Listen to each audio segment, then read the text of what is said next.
চোখে হঠাৎ করে কাল বৈশাখী, চৈত্রের শেষ বেলা পাতা ওড়ে নাকি, গত বছরের মায়া ভেঙে যাবে বলে, রাজপথ ভেসে গেছে অচেনা কাজলে।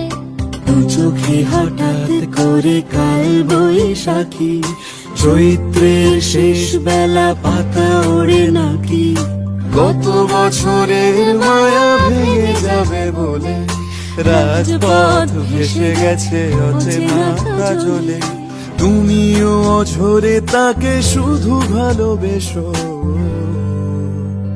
এসো হে বৈশাখ এসো এসো, এসো হে বৈশাখ এসো এসো, এসো হে বৈশাখ এসো এসো, এসো হে